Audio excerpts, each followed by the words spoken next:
Assalamualaikum warahmatullahi wabarakatuh. Kami dari kelompok 6 yang beranggotakan saya sendiri Indah Kairunisa, teman saya Bobi Setianugraha, Ajeng Widya Sasti, dan Sonia Agustia Delvi. Di sini kami akan menjelaskan sedikit tentang pengusaha di bidang jasa pengiriman paket. Perusahaan jasa pengiriman merupakan sebuah perusahaan yang bergerak pada bidang layanan pengiriman, yang dalam hal ini adalah pengiriman barang. Telah kita ketahui, pengiriman barang adalah proses memindahkan barang dari satu tempat ke tempat yang lainnya. Fakta dari mengapa pengiriman barang terjadi adalah karena beberapa hal sebagai berikut. 1. Terdapat transaksi jual beli barang.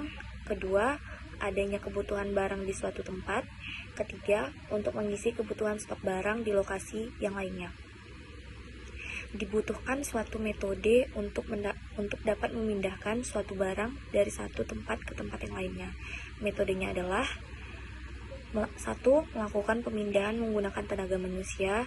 2. Melakukan pemindahan menggunakan teknologi atau alat yang telah diciptakan oleh manusia seperti mobil, gerobak, truk, kereta api, dan lain-lain. Alat yang digunakan untuk memindahkan suatu barang dari satu tempat ke tempat yang lainnya dikenal sebagai alat transportasi. Sementara, modal yang dipakai untuk memindahkan barangnya dapat melalui darat, laut, hingga udara. Baik itu pengiriman antar kota hingga ke antar negara. Yang menjadi alasan mengapa orang atau perusahaan membutuhkan jasa pengiriman barang adalah alat transportasi yang mendukung dari orang atau perusahaan itu sangatlah terbatas.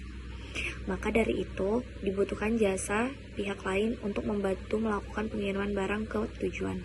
Inilah mengapa perusahaan jasa pengiriman barang hadir. Namun, sebagai pengguna jasa pengiriman barang, pengguna juga harus mengetahui kelegalitasan dari sebuah perusahaan jasa pengiriman barang. Sebuah perusahaan jasa pengiriman barang harus mempunyai surat izin untuk mendirikan dan menjalankan usaha sesuai dengan peraturan perundang-undangan yang ada di Indonesia, baik itu berbentuk CV ataupun PT. Adapun pelaku bisnis ini yang menjalankan usaha pengiriman barang secara perorangan biasanya tidak mempunyai badan usaha karena hanya memiliki unit transportasi pendukung yang sedikit. Fakta bahwa perusahaan jasa pengiriman barang di Indonesia sangatlah beragam. Itu yang kita kenal sebagai perusahaan ekspedisi dan logistik dan perusahaan tracking.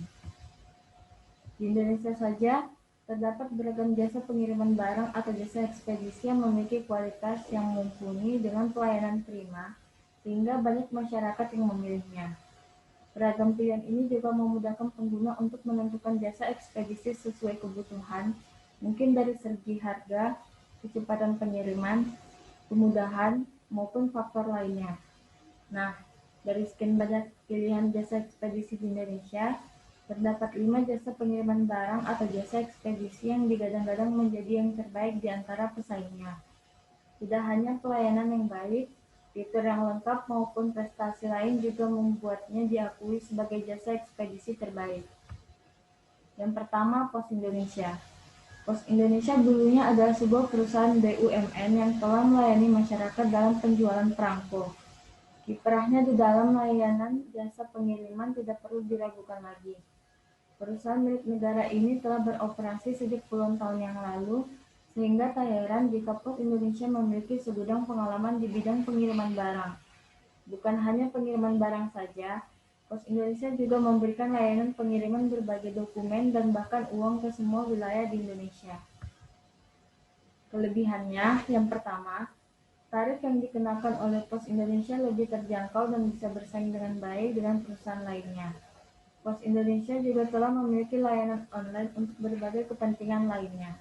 Yang kedua, Pos Indonesia memiliki akses pengiriman yang paling murah dan terbilang cukup cepat untuk layanan pengiriman barang ke luar negeri dengan layanan cooperation dengan EMS yang akan membuat waktu pengiriman lebih cepat. Yang ketiga, kantor pos terdapat di hampir setiap kecamatan di seluruh Indonesia, dan itu menjadi jaminan jangkauannya yang luas dan menjadi yang terbaik. Kelemahannya, yang pertama, kurangnya sarana promosi sehingga orang jauh lebih mengenal perusahaan swasta lainnya sebagai perusahaan pengiriman barang. Kedua, pelayanannya terjangkau, kurang cepat, dan tepat waktu jika dibandingkan dengan perusahaan pengiriman barang lainnya. Selanjutnya akan dibahas oleh Ajeng Widya Sasti. Baik, saya akan melanjutkan. Yang kedua, layan parcel. Di dalam layanan jasa pengiriman paket dan dokumen, kita harus mengenal layanan jasa yang satu ini, layan parcel namanya. Layan parcel memiliki agen-agen yang tersebar di seluruh pulau Indonesia walaupun dikenal sebagai jasa ekspedisi yang masih tergolong mudah. Layan parcel memiliki banyak agen hampir di seluruh Indonesia dari Sabang sampai Merauke dan jangkauan wilayah yang luas. Kelebihannya, ongkos kirim murah karena layan parcel didukung dengan ratusan maskapai yang beroperasi, bikin layan parcel punya biaya pengiriman yang terjangkau dan jauh lebih murah. Yang kedua, barang sampai di tempat tujuan tanpa pecah atau rusak, dengan garansi keamanan dengan pelacakan yang lengkap dan lebih update. Yang ketiga, hebatnya lagi layan parcel punya banyak metode pengiriman yang sesuai dengan kebutuhan. Selain layanan reguler, layan parcel juga punya layanan one pack atau overnight express packaging service. Yang keempat, door-to-door service, yaitu kita tak perlu lagi ke tempat jasa kurir untuk pengiriman barang, karena paket atau barang yang mau dikirimkan dijemput oleh kurir layan parcel. Jadi bisa menghemat waktu dan tenaga. Hanya perlu menghubungi layan parcel, kemudian kurir layan parcel akan datang untuk mengambil paket yang dikirim. Kelemahannya belum banyak diketahui masyarakat, jadi sehingga jumlah cabang masih belum banyak. Yang pertama, definisi PPN pemakaian sendiri. Pajak pertambahan nilai atau PPN. Pemakaian sendiri merupakan jenis PPN yang dikenakan atas penggunaan barang kena pajak atau BKP maupun jasa kena pajak atau JKP untuk kepentingan pengusaha kena pajak atau PKP yang menjadi produsen atau penjual barang tersebut. Baik, selanjutnya akan disampaikan oleh teman saya. Selanjutnya, sifat khas PPN pemakaian sendiri. Pemakaian sendiri untuk tujuan produktif merupakan pemakaian BPKP atau JKP yang berkaitan dengan kegiatan produksi. Selanjutnya, atau digunakan untuk kegiatan yang mempunyai hubungan langsung dengan kegiatan usaha seperti produksi, distribusi, maupun pemasaran. Contohnya, produsen truk menggunakan truk buatan untuk mengangkut suku cadang truk ke pabrik. PKP tidak selalu diwajibkan setor PPN pemakaian sendiri.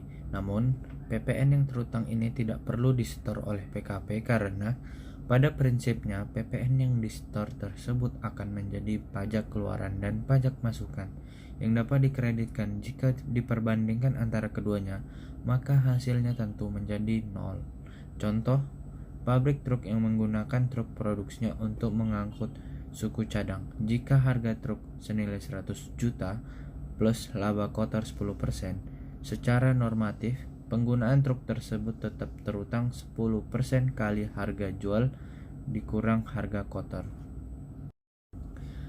Faktur pajak untuk PPN pemakaian sendiri dan PPN pemberian cuma-cuma. Jika BKP atau JKP terkait masuk PPN pemakaian sendiri, maka PKP wajib menerbitkan faktur pajak. Namun, penerbitannya cukup unik. Pasalnya, nama penjual dan pembeli BKP atau JKP yang harus dicantumkan dalam kolom identitas adalah nama perusahaan yang sama. Sementara, untuk pemberian cuma-cuma, baik produksi barang sendiri maupun barang bukan produksi sendiri, PKP tetap harus menerbitkan faktur pajak normal atau identitas pembeli dan identitas penerima BKP atau JKP diisi seperti biasa. Yang terakhir, yang tidak kalah penting, PPN pemberian cuma-cuma dapat dikreditkan oleh penerima BKP atau JKP jika memang berkaitan dengan kegiatan usaha. Demikian presentasi kami.